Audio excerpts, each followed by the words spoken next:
Now, this movie does have its flaws, like, wait, what are you two guys doing with your black and white suits?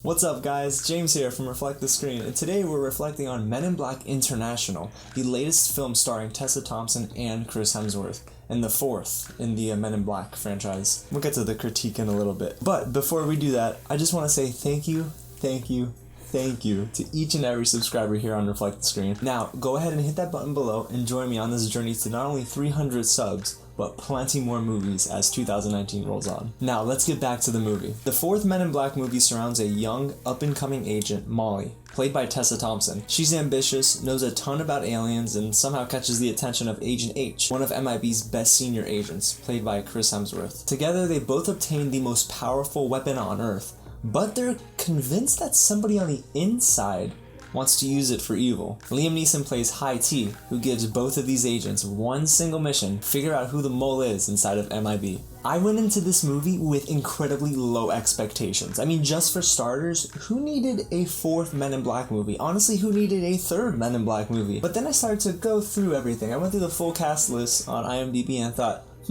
F. Gary Gray is a director I do tend to like. And Chris Hemsworth and Tessa Thompson? Both of them are really good, especially in Thor Ragnarok. I mean, you should see that for reference if you haven't seen them on screen before. So I figured that there would be like a slight chance this could be, fun? Let me tell y'all, this is the biggest surprise of 2019. I mean, Chris Hemsworth and Tessa Thompson are they're so good together in this movie. And the feel of this movie, it just has cool vibes. It has the production value of like a big blockbuster movie, but without the ego. I just really loved how Tessa Thompson and Chris Hemsworth played off of one another, and I would see anything with these two headlining. By the middle of the movie, I couldn't believe how much was working. The humor was fluffy, and while it didn't always work, I liked most of the jokes. I mean, the humor here really is lighthearted, but let me tell you, a scene stealer for me was Kumail Nanjiani's character. The name is Pawnee. It's a little alien, and its sole purpose is to, I guess, serve Tessa Thompson, who's its new queen. And there are so many moments where I'm like, wow, this film really does have some quality writing. I mean, the jokes are funny, but it's only because Kumail, Tessa, and Chris have this delivery that just works. One of the things I noticed was Men in Black 4's attention to detail. The sets felt real. The CGI was kind of muddy, especially towards the end, but it never took me out of the film, and that's a big deal for me. The best thing about this movie, though, is really director F. Gary Gray's decision to let Tessa and Chris have free reign. They just were themselves, and they played off of one another so well. But there are a couple of things.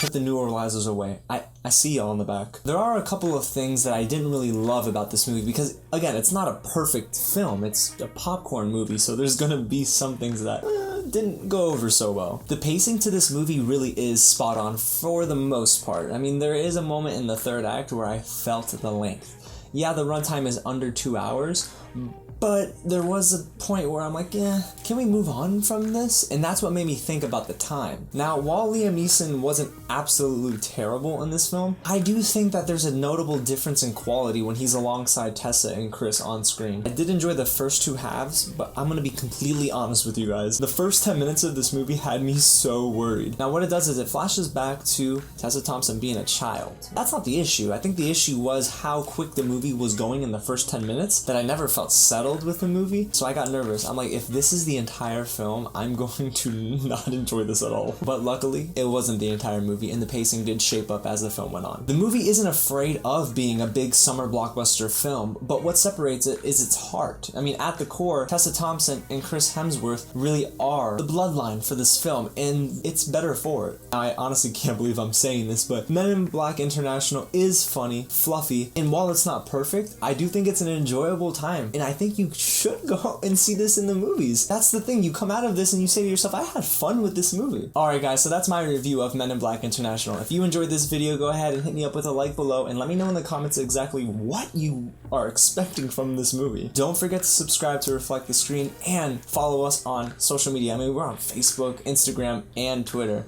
for more future news, reviews, and updates. Again, thanks so much for watching, you guys, and I'll catch you at the next screening.